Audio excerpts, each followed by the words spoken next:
Hello everyone, कैसे हैं आप सब। Welcome to Namrata educates. तो आज हम पढ़ने वाले हैं छंद। छंद जो होता है वो हिंदी ग्रामर का एक बहुत इम्पॉर्टेंट टॉपिक होता है, क्योंकि ये कई सारे एग्जाम्स में पूछा जाता है।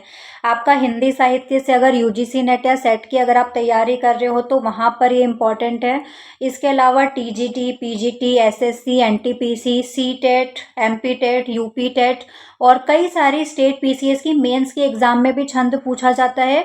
और साथ ही यूपीएससी तक के एग्जाम में छंद एक इम्पॉर्टेंट रोल प्ले करता है। तो ज़रूर पूछा जाता है। कई सारे बच्चे ऐसे होते हैं जो इसको टफ मान के छोड़ देते हैं, लेकिन गारंटी है कि इस वीडियो के बाद आप इसको छोड़ के नहीं जाओगे और आपका छंद गलत नहीं होगा। तो वीडियो को एंड तक ज़रूर देखना। तो हमें कुछ भी फालतू नहीं पढ़ना है, जो एग्ज़ाम ओरिएंटेड है, जो एग्ज़ाम में पूछा जाता है, हम टू द पॉइंट सिर्फ उतना ही पढ़ेंगे। तो देखो, सबसे पहले मैं बता देती हूँ कि किस तरह के क्वेश्चन एग्जाम में पूछे जाते हैं, किस तरह के टॉपिक एग्जाम में पूछे जाते हैं। और आपको तैयारी करने का सबसे अच्छा तरीका यही होता है। आप लोग क्या करते हो, सिर्फ डायरेक्ट टॉपिक उठाए और पढ़ने बैठ जाते हो, और फिर वो क्वेश्चन नहीं आते तो आप लोग शिकायत करते हो, कंप्लेन करते हो कि हमने तो इतनी पढ़ाई की थी लेकिन एग्जाम में तो क्वेश्चन आए नहीं।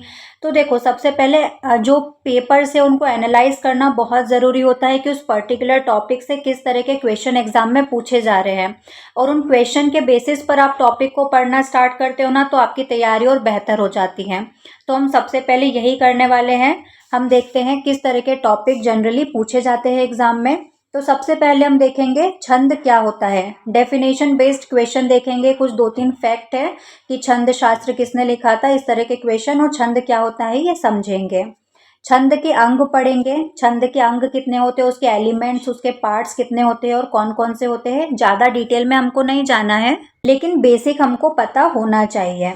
मात्रा और वर्ण की गिनती, ये सबसे ज़्यादा इम्पॉर्टेंट होता है ना। छंद में आपको मात्राओं और वर्ण को गिनना पड़ेगा, उसको काउंट करना है। तो वो मैं सिखा दूंगी, बहुत ही ईजी है, बिल्कुल भी टफ नहीं है। वर्ण क्या होता है, अ से अह तक और क से ज्ञ तक, इन सबको क्या बोलते हैं। अ एक वर्ण है, आ है, क है, ख है, ये सब क्या होते हैं, वर्ण होते हैं। और मात्रा क्या होती है, मात्रा आपको पता है, जैसे आ की मात्रा, बड़ी की मात्रा, छोटे ऊ की मात्रा, बड़े ऊ की मात्रा, ये सारी क्या होती है, मात्राएं होती है। तो इनकी गिनती करनी है, कैसे करते हैं वो भी मैं सिखाऊंगी। छंद के भेद कितने होते हैं, तो मात्रा और वर्ण के आधार पर ही छंद के भेद होते हैं, वो भी हम पढ़ेंगे। प्रमुख छंद पढ़ेंगे। दोहा, रोला, सोरठा, चौपाई, ये 4 मेन होते हैं। इसके अलावा भी मैं पूरा कंप्लीट कराऊंगी। 10 हम प्रमुख छंद पढ़ने वाले हैं। तो मेन ये 4 पढ़ना है। 4 अच्छे से याद कर लेना, बाकी सब ऐसे जनरली ध्यान रख लेना, ताकि एग्जाम में अगर आ भी जाए तो आप टिक कर पाओ। प्रसिद्ध कवियों के छंद प्रयोग, है ना। जो प्रसिद्ध कवि है वो किस छंद में अपनी जो रचनाएं हैं वो करते थे। जैसे कि मीराबाई किस छंद में लिखती थी, तुलसीदास जी, कबीरदास जी, आपने सुना होगा कबीर के दोहे। तो कबीरदास जी किस छंद में रचना करते थे, दोहे लिखे हैं उन्होंने। तुलसीदास जी की चौपाइयाँ पढ़ी होगी आपने रामचरितमानस की। तो ये भी हम देखेंगे, एग्जाम में पूछ लिया जाता है। इन्हीं सबको सीखेंगे हम आसान भाषा में, रटने की बिल्कुल भी ज़रूरत नहीं है। अभी ये वीडियो देख लो, एग्जाम से एक दिन पहले इस वीडियो को देखकर चले जाना, आपका छंद का कोई भी क्वेश्चन गलत नहीं होगा। इस वीडियो में जो भी बताऊंगी वो सब इम्पॉर्टेंट है, तो उसको अच्छे से याद रख लेना बस। और देखो, कोई लंबा वीडियो नहीं होने वाला है, मैराथन जैसा कि 2-3 घंटे की मैराथन है, आपको पढ़ने में बहुत आलस आ रहा है। छोटा सा वीडियो रहेगा, देख लो इस वीडियो को, एग्जाम से एक दिन पहले देख के चले जाना, तो आपका कोई भी क्वेश्चन गलत नहीं होगा। अब हम स्टार्ट करते हैं। सबसे पहले हम देखते हैं छंद क्या होता है। तो मात्रा और वर्ण के विचार से होने वाली वाक्य रचना को छंद कहते हैं, जिसमें मात्रा और वर्णों को ध्यान रखा जाता है कि कहाँ पर कितनी मात्राएं यूज हो रही है, कितने वर्ण यूज करने हैं, है ना। तो अक्षरों की संख्या, क्रम, मात्रा, यति, गति से संबंधित जो विशिष्ट नियम होते हैं, है ना, वो क्या होती है, पद रचना होती है। जैसे कि एक एग्जाम्पल अगर मैं बताऊं, तो ये जो दोहा है, ये क्या है, दोहा है। श्री गुरु चरण सरोज, आपने सुना ही होगा, हनुमान चालीसा में बहुत फेमस है। इसमें कितनी कितनी मात्राएं होती है, पहले और तीसरे चरण में इसमें 13 मात्राएं होती है, दूसरे और चौथे चरण में इसमें 11 मात्राएं होती है। तो बिल्कुल फिक्स रहती है दोहे की मात्रा। ऐसे ही और भी जो प्रमुख छंद होते हैं वो मात्राओं के आधार पर हमने उसको विभेदित किया है, तो हम सब पढ़ेंगे अभी। अभी सिर्फ आप इतना ध्यान रख लो कि छंद होता क्या है। तो देखो, अगर मैं सिंपल लैंग्वेज में बताऊं तो कविता तो सबने पढ़ी है, लेकिन क्या आपने कभी सोचा है कि जो कवि है वो अपनी रचना को इतना सुंदर, इतना लयबद्ध, इतना रिदम में कैसे बना पाता है? तो वो छंद की वजह से ही पॉसिबल हो पाता है कि वो रचना जो है वो इतनी सुंदर लगती है हमको गाने में, मतलब हमको गुनगुनाने का मन करता है उसको। तो छंद से क्या होता है, कविता में एक लय, एक रिदम, एक फ्लो आता है। कविता को पढ़ते सुनते समय हमको कैसा लगता है, संगीत जैसा, जैसे कि हम संगीत सुन रहे हैं। हनुमान चालीसा देख लो, रामचरितमानस, कितना सुंदर लगता है अगर आपने सुना हो कभी तो। अब ये एक दो फैक्ट देख लो।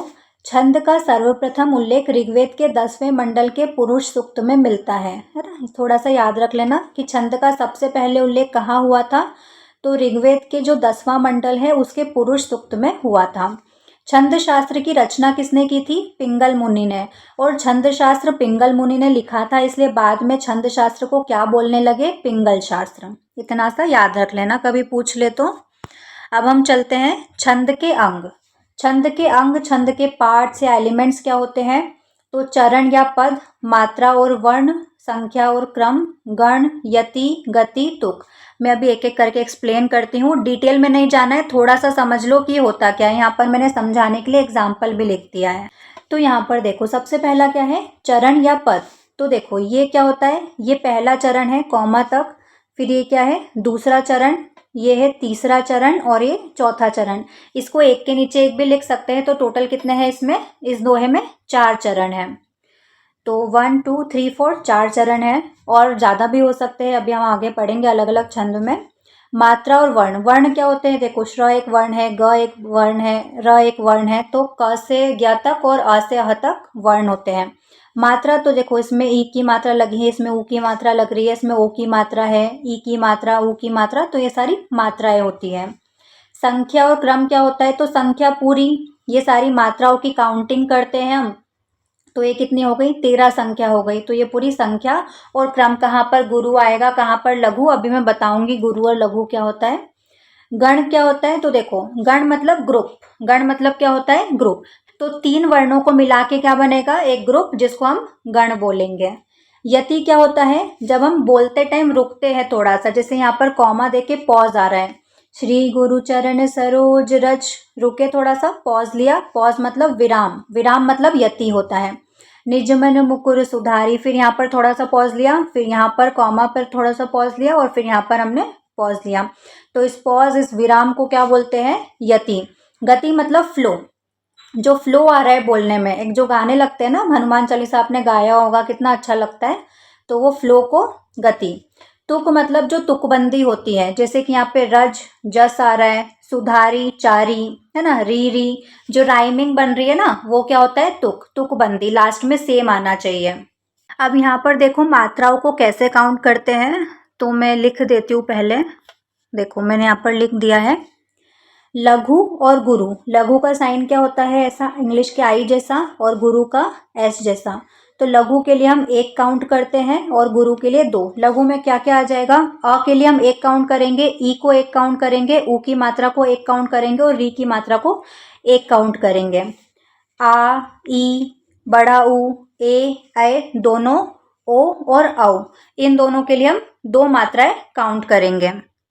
जैसे देखो मैं यहाँ पर काउंट करके बताती हूँ। श्री मतलब 2 मात्राएं हो जाएगी, 2 3 4 5 6 7 8 9 10 11 12 और 13, तो कितनी हो गई, 13। नीचे भी 1 2 3 4 5 6 7 8 9 10 11 12 13, 13 मात्राएं। और यहाँ से काउंट करो, 1 2 3 4 5 6 7 8 9 10 और एक ये 11, तो 11 मात्राएं हो गई। तो 13 और 11 मात्रा इस तरह से हम काउंट कर लेंगे। इसको याद रखना, अ, ई, ऊ और री को 1 काउंट करना है, आ, ई, ऊ, ए, ऐ और औ को 2 काउंट करना है, बस इतना याद रखना। 1 2 रूल्स और देख लो, याद रह जाए तो ठीक है, नहीं याद रहे तो भी कोई प्रॉब्लम नहीं है। देखो चंद्र बिंदु की कितनी मात्रा लगती है, 1। ऐसा अनुस्वार है तो उसकी कितनी काउंट करेंगे हम, 2 काउंट करेंगे। विसर्ग है लास्ट में से, अह की मात्रा आती है, तो उसके लिए भी हम 2 काउंट करेंगे। और अगर कहीं पर किसी वर्ण में हलंत आता है, तो हलंत के पहले वाला अगर लघु वर्ण भी है, तो उसकी भी हम 2 मात्रा काउंट करते हैं। जैसे कि फॉर एग्जाम्पल ज ग त, और त में क्या आ गया, नीचे ये हलंत आ गया, तो इसके पहले वाले ग को हम कितना काउंट करेंगे, 2। बस ये 4 रूल्स याद रख लेना, अगर याद रह जाए तो, नहीं तो भी कोई प्रॉब्लम नहीं है। चंद्र बिंदु की 1, अनुस्वार की 2 और विसर्ग की 2, और अगर हलंत आता है तो उससे पहले वाले की भी 2 काउंट करते हैं। ठीक है, तो ये छंद के अंग और हमने मात्रा वगैरह का देख लिया। अब छंद के भेद कितने होते हैं, 2, मात्रिक छंद और वर्णिक छंद। मात्राओं के आधार पर जो हम काउंटिंग करते हैं मात्राओं की, तो मात्रिक छंद होता है, और वर्ण की अगर काउंटिंग करते हैं, क ख ग इस तरह के वर्णों की काउंटिंग करते हैं तो वर्णिक छंद, और मात्राओं की, आ की मात्रा, उ की मात्रा, ई की मात्रा, जैसे मैंने अभी सिखाया जो मात्राएं होती है ये वाली, ये देखो, ये इन सब की मात्राएं लगती है। आपने पढ़ा होगा स्वरों की मात्राएं लगती है ना, आ की मात्रा, ई की मात्रा, उ की मात्रा, तो इसके लिए 2 काउंट करेंगे और लघु के लिए 1 काउंट करेंगे। तो ये सारे अगर हम काउंट कर रहे हैं मात्राओं को तो वो मात्रिक छंद होता है। अब मात्रिक छंद भी 3 प्रकार का होता है, सममात्रिक छंद, अर्ध सममात्रिक छंद और विषम मात्रिक छंद। सममात्रिक छंद क्या होता है, जिसके सभी चरणों में जितने भी चरण हैं, जैसे कि 4 चरण है तो चारों चरण में मात्राएं समान रहेगी, जैसे 16-16 मात्राएं हैं चारों चरण में, तो वो सममात्रिक छंद हो जाएगा। अर्ध सममात्रिक छंद मतलब पहले और तीसरे चरण में मात्रा समान, दूसरे और चौथे चरण में मात्रा समान। जैसे कि यहाँ पर मैंने एक एग्जाम्पल लिया था दोहा का, तो यहाँ पर पहले और तीसरे चरण में कितनी 13-13 मात्राएं थी, दूसरे चौथे चरण में 11-11 मात्राएं थी, तो ये कौन सा हो जाएगा, अर्ध सममात्रिक छंद। विषम मात्रिक छंद मतलब किसी चरण में कोई मात्राओं की गिनती समान नहीं होती है, कुछ भी चल रहा होता है, तो वो विषम मात्रिक छंद हो जाएगा। अब हम कुछ प्रमुख छंद देखते हैं। तो देखो प्रमुख छंद, वैसे तो टोटल मैंने 10 लिखे हैं और 10 ही के एग्जाम्पल भी मैंने बताए हैं। चौपाई, रोला, गीतिका, हरि गीतिका, बरवे, दोहा, सोरठा, उल्लाला, छप्पय, कुंडलियां। लेकिन इसमें मेन कौन से इंपॉर्टेंट मैं बता देती हूँ। चौपाई पढ़ लेना अच्छे से, रोला, दोहा और सोरठा, ये 4 अच्छे से कर लेना, ठीक है। 4 बहुत ज़्यादा इंपॉर्टेंट है, बाकी भी एक बार ध्यान में रख लेना, कभी एग्जाम में पूछ ले तो गलत नहीं होना चाहिए। आपको थोड़ा सा भी माइंड में क्लिक कर गया कि अच्छा मैंने पढ़ा था, तो आप सही टिक कर दोगे। तो अब एक एक करके हम स्टार्ट करते हैं। सबसे पहले हम देखते हैं चौपाई। चौपाई क्या होता है, सममात्रिक छंद, मतलब इसके सारे चरण में बराबर मात्राएं होंगी। तो इसके प्रत्येक चरण में कितनी मात्राएं होती है, 16 मात्राएं। चौपाई के प्रत्येक चरण में कितनी मात्राएं होती है, 16 मात्राएं। देखो मैं काउंट करके बताती हूँ आपको। एग्जाम्पल देखो, जय हनुमान ज्ञान गुण सागर, तो 1 2 3 4 5 6 7 8 9 10 11 12 13 14 15 और 1 16, हो गई 16 पहले चरण में। दूसरे चरण में काउंट करो, 1 2 3 4 5 6 7 8 9 10 11 12 13 14 15 और 16, ये भी 16 मात्राएं हो गई। 1 2 3 4 5 6 7 8 9, नहीं 8 9 10 11 12 13 14 15, और यहाँ पर ये द में बड़े ऊ की मात्रा थी तो 2 काउंट होगा तो 16 हो गया। तो इस तरह से देखो 1 2 3 4 5 6 7 8 9 10 11 12 13 14 15 और एक है 16, तो 16 मात्रा इसमें हो जाएगी। तो चारों में 16-16 मात्राएं हो गई, आप काउंट कर लेना, बहुत इजी है। अभी जैसे बताया था ना आगे किसको 1 काउंट करना है किसको 2। यहाँ पर देखो ये जो त्र है ये 2 काउंट होगा, क्योंकि त्र एक संयुक्त वर्ण है, त और र को मिला के बनता है त्र। ये सब बेसिक है, बचपन में पढ़ते हैं हम, वैसे हमको क ख ग याद नहीं होता बड़े होने के बाद, बचपन का बचपन में रह जाता है, पर थोड़ा सा आपको ध्यान होना चाहिए। तो ये चौपाई हो गया, सममात्रिक छंद है, 16 मात्राएं होती है। एग्जाम्पल देख लेना, काउंट कर लेना। नेक्स्ट है रोला। रोला भी एक सममात्रिक छंद है। पहले हम सारे सममात्रिक छंद पढ़ते हैं, फिर अर्ध सममात्रिक और फिर लास्ट वाले विषम मात्रिक। प्रत्येक चरण में 24 मात्राएं। सममात्रिक मतलब सारे चरण में इक्वल मात्राएं होंगी, तो 24 मात्राएं होती है। प्रत्येक चरण में 11 और 13 मात्राओं पर यति होती है, मतलब 11 और 13 मात्राओं पर विराम होता है, ठीक है। टोटल 24 होगी, इस पूरे चरण में 24 होगी, 24 होगी, और ये यहाँ पर एक कॉमा है, मतलब ये 11 पर और 13 पर यति है, मतलब विराम है। एक काउंट करके बता देती हूँ मैं, 1 2 3 4 5 6 7 8 9 10 और ये 11 पर यति हो गई। फिर 1 2 3 4 5 6 7 8 9 10 11 12 और एक है 13, क्योंकि अंक का एक मात्रा काउंट होगी। तो 13, तो 11 और 13 मात्राओं पर यति हो गई, और टोटल 11 + 13 कितना हो जाएगा 24। तो एक चरण में 24, और सारे ही चरणों में 24 मात्राएं होगी। तो अब आप काउंट कर लेना, बस इतना याद रखना। रोला में कितनी होती है, सममात्रिक छंद होता है, 24 मात्राएं होती है, 11 13 पर यति होती है। नेक्स्ट हम पढ़ते हैं गीति का छंद। गीति का छंद भी एक सममात्रिक छंद है। इसके प्रत्येक चरण में 26 मात्राएं होती है।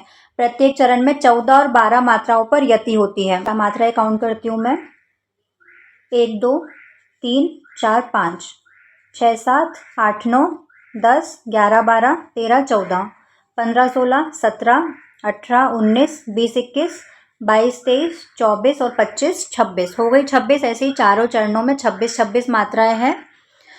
नेक्स्ट देखो, हरिगीति का छंद सममात्रिक छंद होता है और प्रत्येक चरण में 28 मात्राएं। सममात्रिक छंद में ऐसा ही होगा कि सारे चरणों में इक्वल मात्राएं होगी। अब आपको बस ये याद रखना है कि किसमें कितनी मात्राएं होती है। हरिगीति का छंद में 28 मात्राएं होती है। प्रत्येक चरण में 16 और 12 मात्राओं पर यति होती है। याद रहे तो भी ठीक है, वरना कोई ज़रूरी नहीं है। आप तो बस प्रत्येक चरण में कितनी होती है इतना ज़रूर याद कर लेना। श्री रामचंद्र कृपालु भजमन हरन भव, एक का काउंट करके बता देती हूँ मैं। देखो, 1 2 3 4 5 6 7 8 9 10 11 12 13 14 15 और 16। 16 पर यति हो गई, मतलब विराम हुआ। 1 2 3 4 5 6 7 8 9 10 11 और 12। ठीक है, 12 पर यति, 16 12 पर यति, और 16 + 12 कितना होता है 28।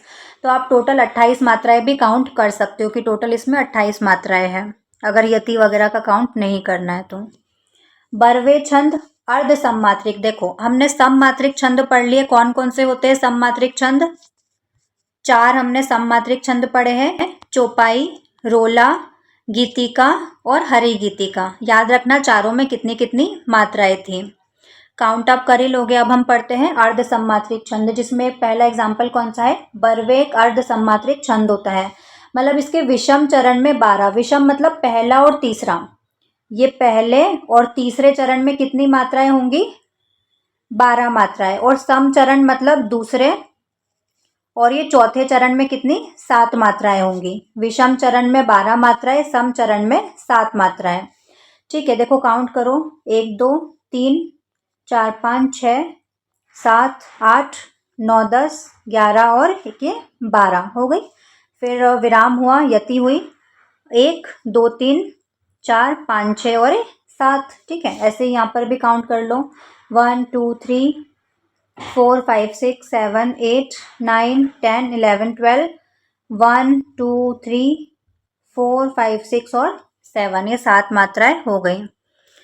अब नेक्स्ट हम चलते हैं दोहा। दोहा मैंने स्टार्टिंग में दोहा का ही एग्जाम्पल लिया था अंग समझाते हुए। ये भी अर्ध सममात्रिक छंद होता है। विषम चरण में 13, मतलब पहले और तीसरे चरण में 13 मात्राएं, और सम चरण में मतलब दूसरे और चौथे चरण में 11 मात्राएं। काउंट करके बताती हूँ, ये पहला और तीसरा चरण है, ये दूसरा और चौथा चरण है। देखो, 1 2 3 4 5 6 7 8 9 10 11 12 और एक ये 13। ये प में र भी प्रेम प और र आ रहा है ना, तो यहाँ पर 2 काउंट होगा, तो 13 हो गई। 1 2 3 4 5 6 7 8 9 10 और एक ये 11। ठीक है, तो ऐसे करके आप काउंट कर लेना, 13 और 11 मात्राएं होती है। देखो, कभी कुछ एग्जाम्पल में अगर मात्राएं काउंट करने में छूट भी जाता है, जैसे यहाँ पर मेरा अभी र छूट गया था, मैंने इसको 1 काउंट किया था, फिर यहाँ पे 12 हुआ, तो मुझे याद था कि दोहा में 13 मात्राएं होती है पहले चरण में, तो यहाँ पर एक छूटा होगा तो इसको काउंट कर लिया। काउंट करने नहीं आएगा आपको, बस पूछेंगे कितनी होती है मात्राएं, तो आप वहाँ पर बता सकते हो। तो इसके लिए बस आपको याद करना पड़ेगा इतना कि दोहा में कितनी मात्राएं होती है। नेक्स्ट देखो, सोरठा। सोरठा भी एक अर्ध सममात्रिक छंद होता है। विषम चरण मतलब इसके पहले और तीसरे चरण में 11 मात्राएं, सम चरण में 13 मात्राएं, मतलब ये दोहा का बिल्कुल उल्टा हो गया। देखो, दोहा में क्या था, विषम चरण में 13, सम चरण में 11, और इसमें क्या है, विषम चरण में 11, सम चरण में 13, 13 11 11 13, ऐसे उल्टा है, वो याद रख लेना। काउंट करो, देखो, 1 2 3 4 5 6 7 8 9 10 और एक 11। 1 2 3 4 5 6 7 8 9 10 11, 12, 13। ठीक है, 1 2 3 4 5 6 7 8 9 10 11, 11 हो गई इधर। 1 2 3 4 5 6 7 8 9 10 11 12 13। ठीक है, हो गई टोटल। अब उल्लाला छंद, अर्ध सम्मात्रिक छंद होता है। उल्लाला सुन के ही बच्चे इतना हंसने लगते हैं। विषम चरण में 15 मात्राएं, सम चरण में 13 मात्राएं। विषम चरण मतलब पहले और तीसरे चरण में 15 मात्राएं और दूसरे और चौथे चरण में 13 मात्राएं होती है। ठीक है, तो बस इतना याद रखना, विषम चरण में 15, पहले तीसरे चरण में 15, दूसरे चौथे चरण में 13, मतलब सम चरणों में 13 मात्राएं होती हैं। देखो अब इतना, देखो अब काफ़ी सारे मैंने काउंट करके बता दिए, वीडियो फालतू में बहुत लंबा हो जाएगा, तो अब आप काउंट कर लेना। आपको आ ही गया है कहाँ पर एक मात्रा काउंट करनी है, कहाँ पर दो मात्रा काउंट करनी है, और आपको याद रहेगा ना उल्लाला में 15 और 13 होती है, तो आप कैसे भी करके 15 और 13 ले आना बस उसमें। छप्पय छंद में 6 चरण होते हैं, 4 रोला के 2 उल्लाला के। देखो अब ये विषम मात्रिक छंद है।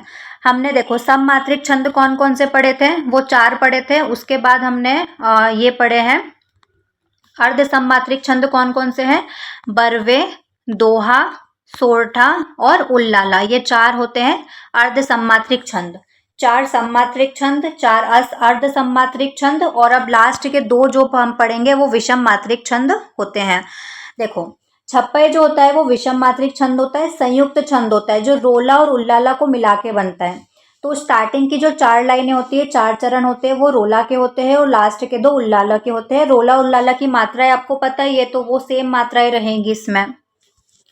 लास्ट है कुंडलिया छंद, जिसमें 6 पद और 12 चरण होते हैं। 6 पद होते हैं, ये 6 पद है, उनमें 12 चरण है। एक चरण ये, दूसरा चरण ये, तीसरा, चौथा, ऐसे करके टोटल 12 चरण है। ये भी विषम मात्रिक छंद है, संयुक्त छंद है, जो कि दोहा और रोला को मिला के बनता है। स्टार्टिंग का दोहा रहता है और लास्ट का रोला रहता है। दोहा और रोला की मात्राएं आपको पता ही है कितनी कितनी होती है, तो सेम मात्रा इसमें भी हो जाएगी। स्टार्टिंग में दोहा की मात्रा काउंट कर लेना, लास्ट में रोला की मात्रा काउंट कर लेना। ठीक है, तो ये हमने सारे प्रमुख जो इंपॉर्टेंट छंद थे वो पढ़ लिए। अब देखते हैं महान कवि और उनके प्रमुख छंद, उन्होंने किस छंद में रचना की है अपनी। जैसे कबीरदास जी ने दोहे लिखे हैं, कबीर के दोहे आपने पढ़े होंगे, रहीम के दोहे, तुलसीदास जी की चौपाइयाँ है रामचरितमानस की। इसके अलावा उन्होंने दोहा और सोरठा में भी लिखा है। सूरदास जी के पद है मतलब गीतिका छंद, मीराबाई के पद है मतलब गीतिका छंद में उन्होंने लिखा है। अब यहाँ आपको पढ़ते से ही क्लिक करना चाहिए गीतिका छंद में कितनी कितनी मात्राएं होती है, किस प्रकार का वो छंद है। रैदास ने दोहा भी लिखा है, पद भी लिखा है। बिहारी के दोहे हैं, भूषण के सवैया, छप्पन रोला, रसखान के सवैया कवित्त, केशवदास के कवित्त सवैया दोहा, घनानंद के गीतिक छंद, जयदेव के गीतिक छंद, नाभादास के पदावली है, नामदेव के गीतिक छंद और कालिदास के श्लोक है संस्कृत छंद। तो देखो इसको रटने की जरूरत नहीं है, एग्जाम से एक दिन पहले जब ये वीडियो को देखो ना तो इसको अच्छे से 1-2 बार रिवाइज कर लेना, तो आपके माइंड में रह जाएगा किसका कौन सा था। 2-3 इंपॉर्टेंट तो आपको आते ही होंगे, कबीर के दोहे, तुलसीदास जी की चौपाइयाँ है, मीराबाई के पद, सूरदास के पद। अब देखो ये छोटा सा टेस्ट है, इसके सारे जो आंसर है आपको कमेंट बॉक्स में बताना है। छंद किसे कहते हैं हमने पढ़ा था, चारों में से जल्दी से बताओ क्या आंसर होगा। दोहा छंद में कुल कितनी मात्राएं होती है, दोहा हमने पढ़ा था, एग्जाम्पल में भी मैंने सबसे पहले यही दोहा का ही एग्जाम्पल लिया था। दोहा क्या होता है, अर्ध सम्मात्रिक छंद होता है। अब जल्दी से आपके माइंड में क्लिक कर गया होगा, मुझे तो आ गया है कि कितनी मात्राएं होती है इसमें। चौपाई छंद में प्रत्येक पंक्ति में कितनी मात्राएं होती हैं। यति का मतलब क्या है, मैंने स्टार्टिंग में ही बताया था यति मतलब क्या होता है। और निम्न में से कौन सा कवि दोहा छंद के लिए प्रसिद्ध है, अभी मैंने बताया था। ये सारे क्वेश्चन पिछले कुछ एग्जाम्स में पूछे गए हैं, तो बहुत इंपॉर्टेंट है। और देखो सब कुछ मैंने जो वीडियो में समझाया है वो सारा ही इसी से कवर हो गया है। तो आपका काम इतना है कि आपको बस मात्राओं को गिनने की प्रैक्टिस करनी है, ठीक है, और याद कर लेना कि कहाँ पर कितनी मात्राएं होती हैं। इसका पीडीएफ अगर चाहिए तो टेलीग्राम चैनल पर मिल जाएगा, और टेलीग्राम चैनल का लिंक आपको डिस्क्रिप्शन में मिल जाएगा। अगर ये वीडियो आपको हेल्पफुल लगा हो तो इस वीडियो को शेयर करना ज़्यादा से ज़्यादा, ताकि दूसरों की भी हेल्प हो सके, because sharing is caring. Video पसंद आया हो तो लाइक करना, चैनल को सब्सक्राइब ज़रूर कर लेना और बेल आइकन ज़रूर प्रेस कर देना, ताकि नेक्स्ट जो वीडियोज़ आने वाले हैं वो आपके वीडियोज़ मिस ना हो, आपके पास नोटिफिकेशन पहुँच जाए। और कॉमेंट करके ये बता देना कि आप नेक्स्ट किस टॉपिक पर वीडियो चाहते चाहते हो। अभी तक हमने संधि, समास, अलंकार, रस और अब ये छंद भी हम पढ़ चुके हैं। तो स्क्रीन पर जो प्लेलिस्ट शो हो रही है हिंदी ग्रामर की, उस पर क्लिक करके देख सकते हो। इसी तरह हिंदी ग्रामर के और भी टॉपिक आएंगे, तो पूरा हिंदी ग्रामर में इसी चैनल पर फ्री ऑफ कॉस्ट कंप्लीट करा दूंगी आपको। तो चैनल को सब्सक्राइब नहीं किया है तो चैनल को सब्सक्राइब जरूर कर लेना। हम मिलते हैं नेक्स्ट वीडियो में। धन्यवाद। जय श्री कृष्णा।